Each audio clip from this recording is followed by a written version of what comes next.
Hello and welcome to episode 247 of AvTalk. I am Ian Petchnick here as always with Jason Rabinowitz. Hello, Ian. How's it going? Hello, Jason. It's going well. It's not been long since we last chatted. Yes, it has only been 5 days instead of the usual 7, so even fewer things have happened than usual. But we've got some things, including one we've been waiting for a long time to confirm. Yeah. You sound unsure. Did it not happen? I don't know what we're talking about. Okay, you'll remember when we get to there. It's the third bullet point. Oh, okay. Oh, yeah. Yes, confirm. Okay, fine.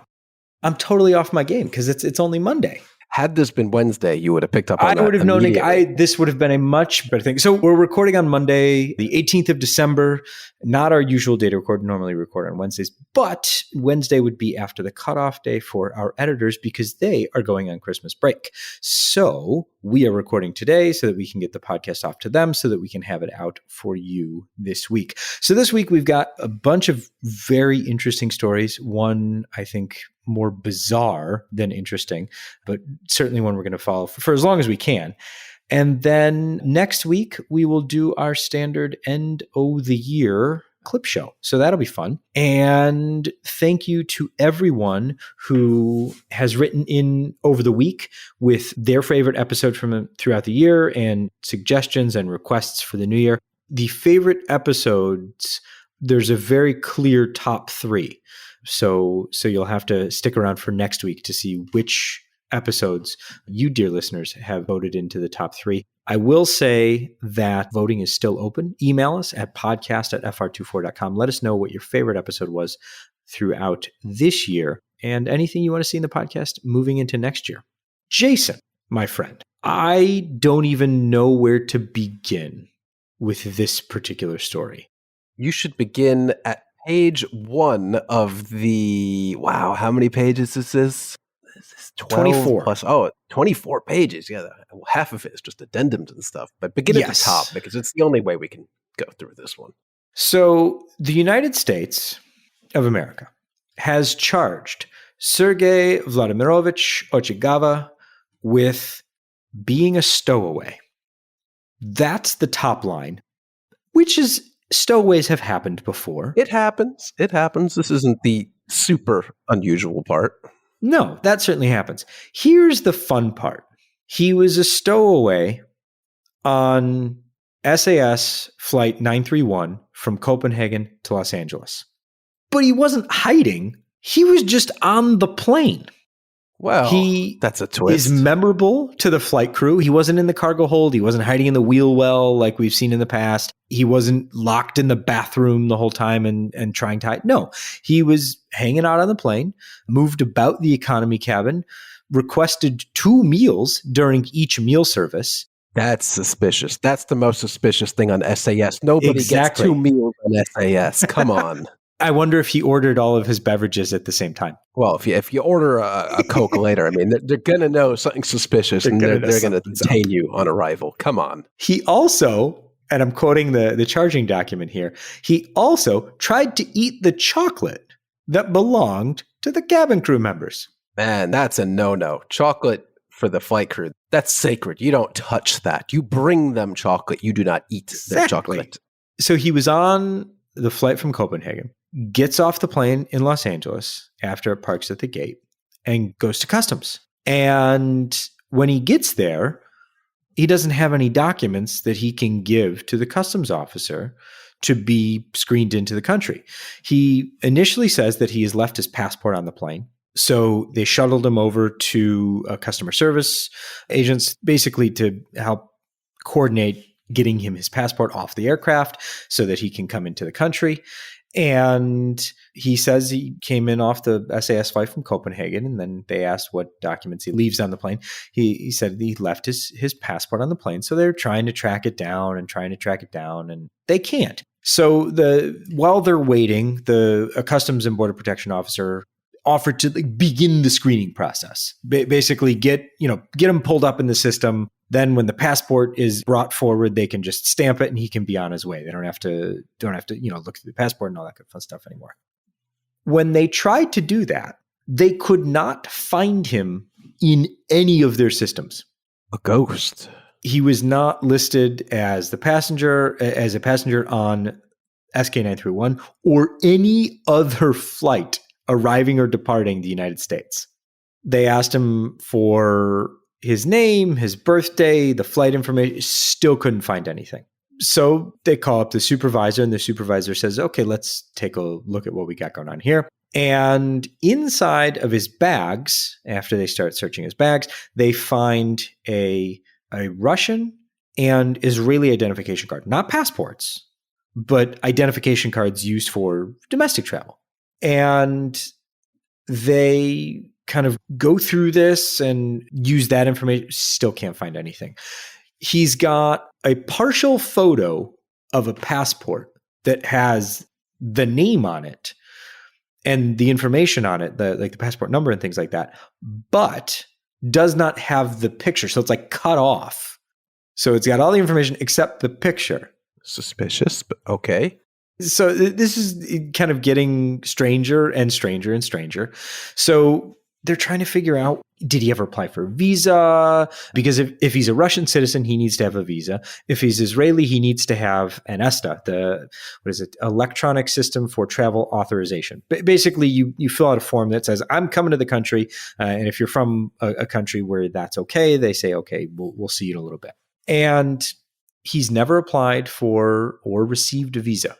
They checked in and with the CBP central office, and they have no idea who he is, where he is, or why he's here. And he certainly wasn't supposed to be on SK931. So now they're saying, hey, we looks like we've got a stowaway. So the SAS station manager gets involved. They confirm that everyone was accounted for. And when they look at the load sheet for the aircraft, it turns out they had an extra person on board. And they did do a count, apparently, according to the criminal complaint. They did tally up, or they did count the passengers on board, but they didn't aggregate their counts as they only did it for weight and balance. So had they potentially added up the numbers before taking off, they possibly would have found this issue in Copenhagen before departing to the US. And I've actually been on a flight where this very thing happens. It was a Lufthansa flight at a JFK, and it was an odd situation where there were two passengers by the same name, both on our flight to Munich, but one of them was supposed to be on the flight to Frankfurt. So there are times where, there was a real weird 3 hours on board that plane before we were able to get out of there and figure it out. But this stuff happens. So maybe this is some procedure at SAS that needs to get tightened up. But I don't know if that's a common thing at airlines, that they actually tally up the total number of passengers on board and then run it against the manifest. That's a question I don't have the answer to. I guess the biggest question right now is how did he get on the plane in Copenhagen? Yeah, not a huge mystery. There have been stowaways before, and there have been serial stowaways before that make almost a game out of getting on board the aircraft. My good friend in Chicago. Why can't I remember her name? The name will come to me. But Marilyn Hartman is her name. She's, for 20 years, has been able to just kind of wander into airplanes based out of Chicago. So in this particular, system, having recently flown through Copenhagen, out of the gates that the US flights leave from, possible, sure, but you would have to be. This gentleman said that he hadn't slept for 3 days and he had no idea how he ended up here. I'm not sure I believe that, because you would have to be of pretty sound mind to work your way around the automated gates. Yeah, and there's also some information in the criminal complaint that he actually gave permission to, I guess this was CBP, to go through his phone and look at what's in the camera roll recent. What have you been taking pictures of recently? And the most recent picture was, they quote, a photo of television screens displaying flight information for flights flying all over the world, including to Amsterdam, Munich, Lisbon, London, etc. So, and it was in Danish. So he was taking pictures of the departure board. Maybe he just wanted to pick the right one. If you're totally out of it and don't really know what you're doing, you're probably not taking pictures of the departure board. I don't know. Yeah, that was weird. Although the criminal complaint this is all part of basically a form that agents have to to kind of work their way through. Everything has to be logical and airtight. So I appreciate this, but I would just like to inform our listeners who may not know this, that open source research revealed that CPH is the biggest airport in Denmark and that Danish is the official language of Denmark. Oh, that's nice. Who Good knew? stuff. And it's even as detailed as telling us the phone was a black iPhone SE with a silver back. And they even give us the IMEI number. So that's a lot of detail. Dude's going to need a new phone after this. I think he's going to need a lot of stuff. So this happened on the 4th of November, but we're just finding out about it now as reporting on the court documents kind of came out earlier this week. But certainly a case to follow, because I want to see what happens to the guy. Where do they send him back to? Because they kind of have to figure out who he is, right? To be able to figure out do you just send him back? I don't know. Can Denmark? you just send him back to Denmark? Does it become like the terminal situation where he just lives in LAX for forever? I don't know. I mean, there are worse terminals to live in.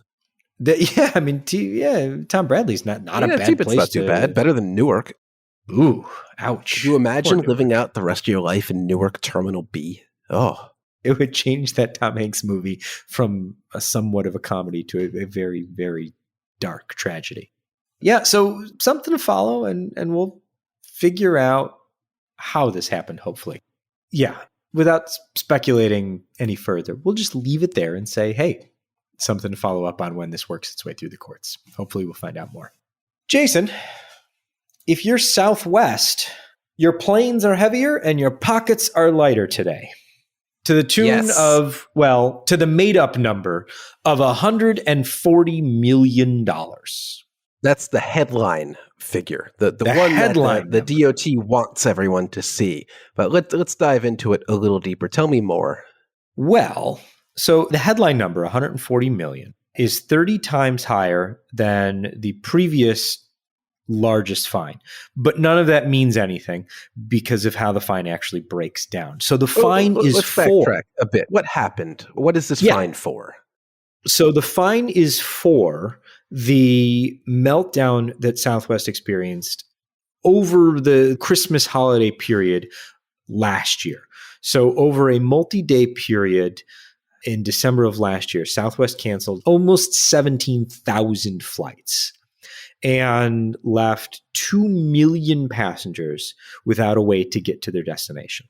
And it was terrible PR. Congress yelled and screamed. CEO Bob Jordan said, didn't say much of anything. Whoops. Then he came out and said something, and then he went away again, and then finally said, okay, we need to do better.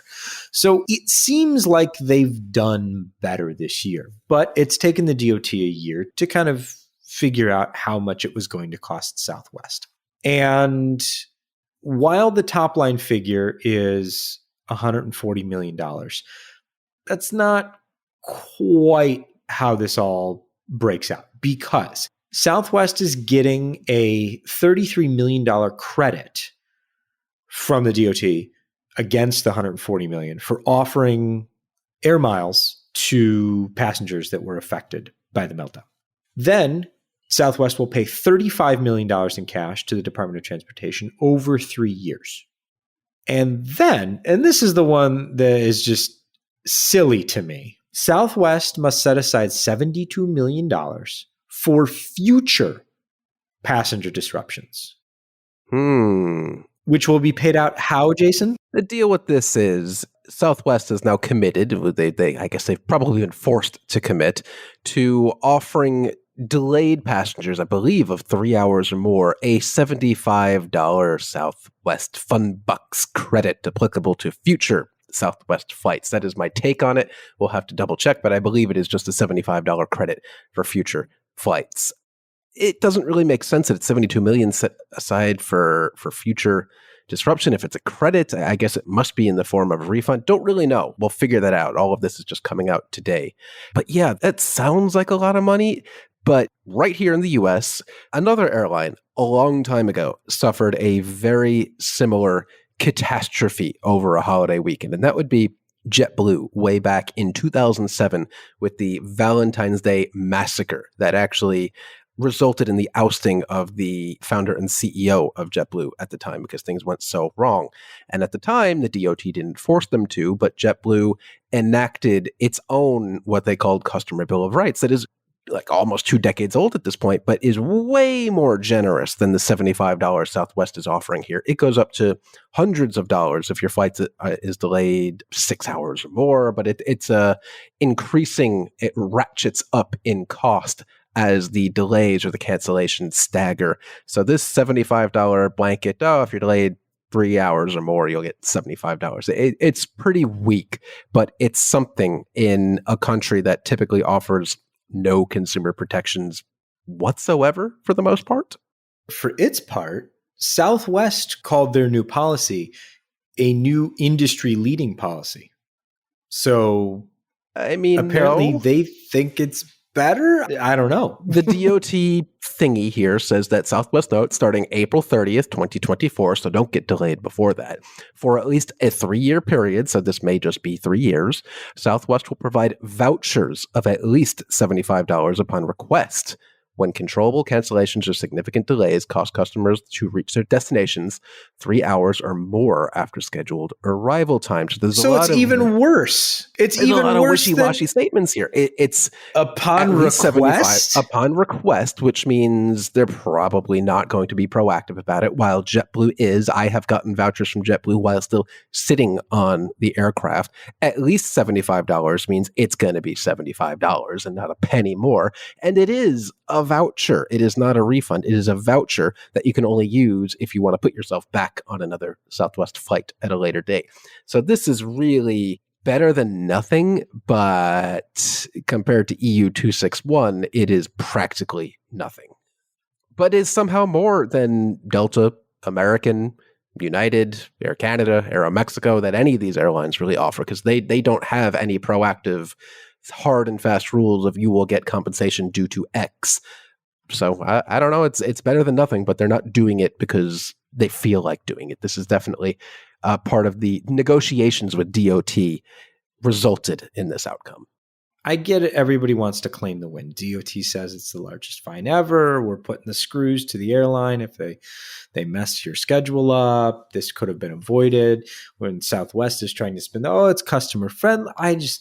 There is one thing here that this, in total, that the headlining number is an astronomically high fine compared to anything else the DOT has issued in the past. So it does send a message to airlines in the US saying, shape up or we're going to hit you with a large, very large fine. And I hope we don't see any operational collapse quite as dramatic as Southwest last year. That really shouldn't ever happen. But it does put the other airlines on notice saying, hey, if you do this, if this happens to you, here are the numbers you're probably going to be looking at. And it is not pretty, though most of them could easily afford it. It's not as pretty as previous fines, as far as the airlines are concerned, but there's no real penalty here. No, what they needed to do to get out of this and make everyone look good. And that's the outcome. It's better than nothing. Hey, that's our motto here. It's better than nothing. It does also say that Southwest Airlines will issue a minimum of $30 million in vouchers from April 30th, 2024 to April 29th, 2025, and each year thereafter. Of the $30 million in vouchers spent each year, Southwest will receive an offset of $24 million from the assessed civil penalty. So what happens if Southwest just runs a phenomenal operation through 2025 and just doesn't cancel any flights and doesn't have any delays? They still have to issue $30 million in vouchers? Do they just pick passengers out of a hat and say, hey, you blocked in 34 seconds late, here's $75? There you go. Done. Okay. Right. Sold. Why not? Oh, it's all fun and games here as we close out the year. And we finally get to close out the year by saying Turkish Airlines has ordered some planes. All right. Finally, for real. This one has been kicking around for months and months and months and months. Everyone was right. They were just dotting their I's, crossing their T's, doing whatever they needed. I don't know, doing some currency conversion, playing on financing. But Turkish has ordered 220 firm orders plus another 100 options for 50 A350-900s and 15 A350-1000s, as well as 5 A350 freighters, which is nice, plus Yeah. 150 plus 100 options for the A321neo. So Turkish went shopping. They certainly did. And this is on top of the other smaller wide body orders that they've placed earlier this year. So we'd been expecting, I think we started talking about this in May, ahead of the Paris Air Show in June, that Turkish was about to close a hundreds of airplanes deal. And Paris Air Show came and went, and no large order. I think they ordered a dozen or so aircraft at that point. And then we said, okay, well, we'll just, see what we can see for the Dubai Air Show in November. And that came and went, and nothing happened there. And then mid-December comes around, and Turkish says, yes, 220 very large aircraft, please. Okay. Firm orders. So it'll be done. Take what we can get. So this bulks out Turkish Airlines Airbus order book. They now have 504 Airbus aircraft on order and puts them well into the next decade. So a big growth for the Turkish Airlines fleet. As 500 and something. That's a lot.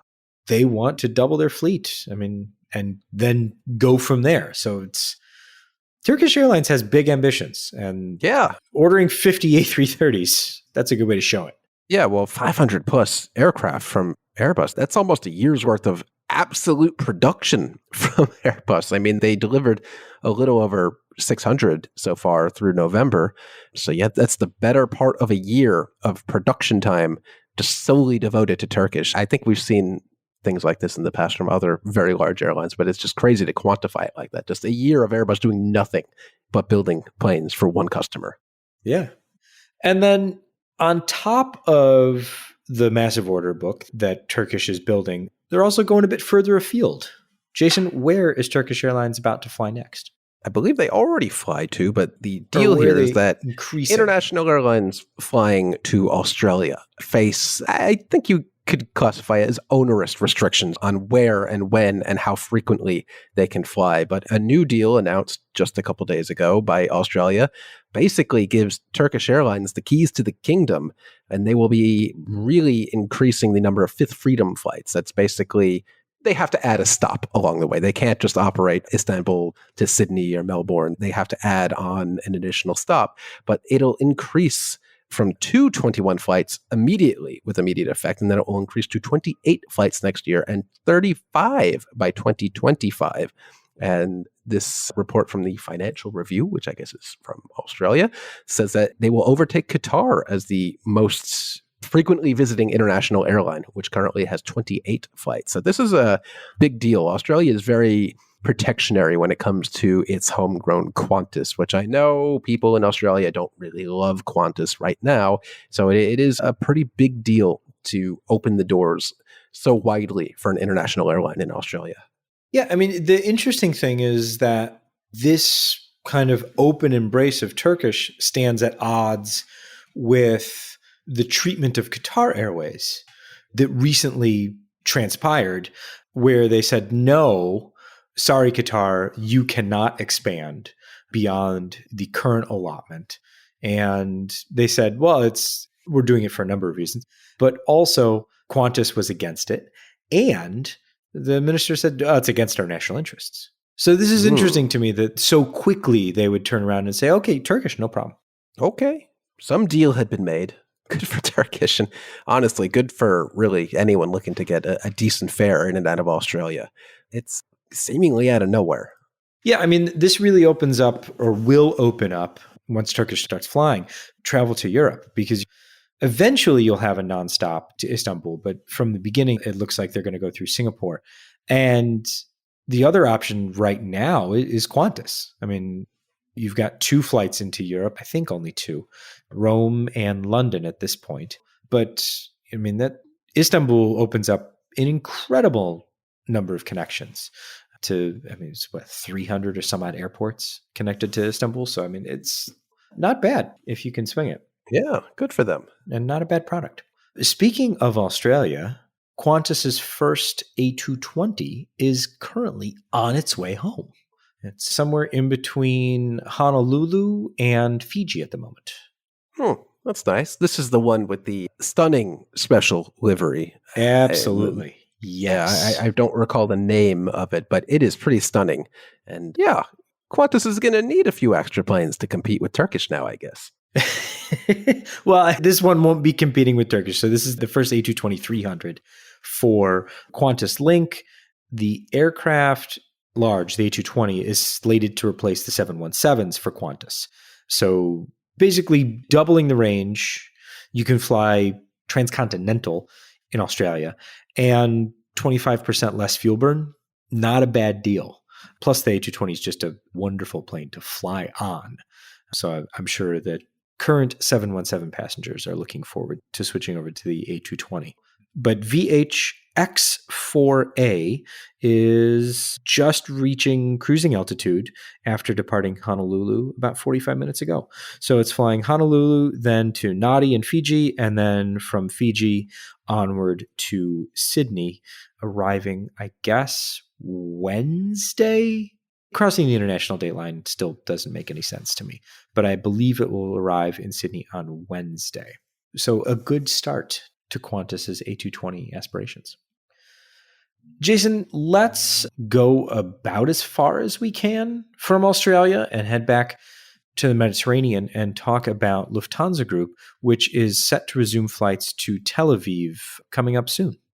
All right. Well, this came out of nowhere, I think, but it seems very calculated by the Lufthansa Group. They will be resuming service to Tel Aviv starting January 8th, 2024, available starting to book today, actually, which would be December 18th. They're going to start off modestly, only with Airbus A320 family aircraft, so no more A330s or any wide bodies at all heading over to Tel Aviv, but they will start off with 4X weekly Lufthansa flights from Frankfurt, 3X weekly Lufthansa flights from Munich, 8X weekly Austrian flights from Vienna, and 5X weekly Swiss flights from Zurich. So a gradual ramp up that only represents a 30% capacity compared to, I guess you could say, this time last year. So that's not a lot of capacity, but better than nothing, which is what most airlines are operating there right now. Yeah, I mean, it's interesting that they're ramping back up, leading the way. I assume once Lufthansa Group has kind of restarted, we're going to see other airlines come back in, maybe other airlines waiting to see how things go for Lufthansa, how that service looks before they re-enter Tel Aviv. So it's something to keep an eye on for sure, and to see if Lufthansa makes any changes after the 8th. The US IRS clarified what counts towards the Sustainable Aviation Fuel Credit that was part of the 2022 Inflation Reduction Act. The credit is $1.25 for each gallon of sustainable aviation fuel, and that goes up to $1.75 depending on how much of a life cycle reduction in greenhouse gas emissions that fuel provides. And so the deal here is that the law said the ICAO's CORSIA standard was how the ICAO's carbon offsetting and reduction scheme for international aviation. It's aviation, we have to have a complicated acronym. But the law also allows fuels meeting other, quote, similar ways of reducing emissions as qualifying. So this is where things get fun, because the IRS has now kind of set forth what's going to qualify as part of this law. And the law will allow, says the IRS, a modified version of a method for calculating life cycle emissions that there's an argument to be made that it's not very good. So the Argonne National Laboratory's GREET method, the Greenhouse Gases, Regulated Emissions, and Energy Use in Transportation method, and other GREET-based methods don't satisfy the statutory requirements. But the Energy Department and others are working to come out with a new method that could be available in 2024.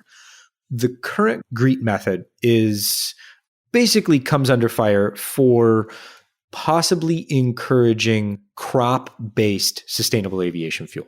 So think corn-based ethanol, sugarcane, and the like, where you're reducing the emissions of the final product fuel itself, but to get there, you could be turning over forestry land to grow more crops so that you can then have the feedstock for the fuels and so on and so forth. Exactly what you don't want. Right. So it'll be interesting to see what the modified GREET method looks like. The Environmental Defense Fund is obviously apoplectic. The International Committee for Sustainable Transportation, I think I'm getting the ICCT. So I definitely got that acronym. I got the acronym right, but I got the name of the organization wrong. However, they are less upset and kind of leaning on the modified method that could come across next year. So it'll be interesting to see when that's released, what does in fact qualify for the sustainable aviation fuel credit of $1.25 for each gallon.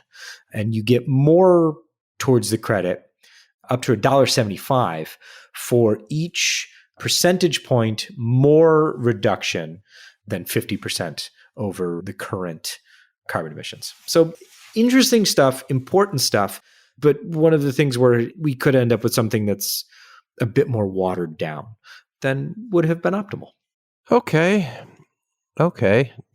Definitely going to have to distill this one for a little bit. It seems like progress, but not exactly the progress we would really want. No, it seems like 2 steps forward, a half step back maybe. Yeah. But we get to swim in all of these acronyms: CORSIA, GREET, LUGI, which I think is that's a good one. Which is just me forcing life cycle greenhouse gas emissions into an acronym rather than an initialism. Rolls anyway, right off the tongue. It does. So that's a story that we will follow into the new year. This one is rather interesting to me. So a couple of weeks ago, we talked about Mexicana getting its first aircraft. We all thought it was going to be a 737, but it turned out it was an Embraer ERJ-145. Ugh. This week, we see the first 737 for Mexicana in a Mexicana livery. Maybe. Okay. For real this time, yeah. Maybe the other plane was a decoy plane. That was just to see if the paintbrushes worked and, they could do it right and get in on a plane. This is the real plane, right? I guess. You would think that they've painted the 737-800. It's ready to go. It says Mexicana on it, both on the fuselage and on the tail. So they didn't mess it up, one way or the other. So it transferred from the Mexican military. So all kind of going with what we thought was going to happen. It's still bizarre to me that they're restarting this airline, basically using the military to just fly a commercial airline. Yeah, it's not a great plan. I don't think any of this. I don't think anyone in the industry would say, yes, this is a good plan. This is what you should do. This is a plan for success. No, this is, at least it's not an E-145 anymore. They've got that going for them. They do have that going for them. So they've got a couple ex-Mexican Air Force 737s, 1, 2, 3 so far that have been transferred to where they're doing the painting. And they should have 1, 2, 3, 4 more. What's going to be really interesting is, what do the cabins look like? I assume they will be pretty basic. That'll be fun to see. Yeah. So Jason has graciously volunteered to be on the inaugural flight. So Jason, thank you for that. I appreciate that. You're welcome. And I'm looking forward to your full reports. I should listen closer before I agree to whatever you're telling me to do. No, you shouldn't. You should just agree to do it no matter what. I think we've all learned our lesson here. Yep. A thing that I would love to do if I were looking for a job in aviation and I was an engineer, this is the job that I would be applying for. What is it? Tell me more. There are currently open positions to become a hurricane hunter aeronautical engineer. Oh? So flying on the NOAA P3s and or Gulfstream G4. You can apply at the moment. Link in the show notes for anyone who wants to apply for this position. I think you absolutely should. I misread the position notes because I was like, oh, you just get to work with the Hurricane Hunter planes and all that kind of stuff. And Jason goes, no. You get to fly on the planes. And I said, that's my even interpretation of the job listing. They said support you read the listing. missions. I misinterpreted that. And then you reread it to me. And it turns out that I can, in fact, understand English language words. Yeah. So if you enjoy extra turbulent flights, this is the job for you. So if you're interested, please go apply. If you are going to apply, let us know, because we would love to hear what the process is like, and B, hope that you get the job so that you can tell us about what the job is like. We would love to talk to you. So go apply, get the job, and then come and talk to us. All right. Jason, we made it through the entire year. Almost. How about that? Almost. Well, we made it through the entire year of podcasting. Yeah, there you go. We're done. There's still more time left in the year. So like I said at the beginning of the show, next week we'll carry through with our tradition of reviewing some of our most interesting conversations throughout the year. There is still time to let us know what those conversations are as far as you are concerned. Email us at podcast@fr24.com and let us know what you think. And this will wrap up our last full episode for 2023. And then we'll be back in the new year with new episodes and a whole lot more aviation to talk about. Thank you, everyone, so very much for listening throughout the year. We so very much appreciate it, and we're looking forward to another great year in 2024. So we will talk to you then. I am Ian Petchnick here, as always, with Jason Rabinowitz. Thanks for listening.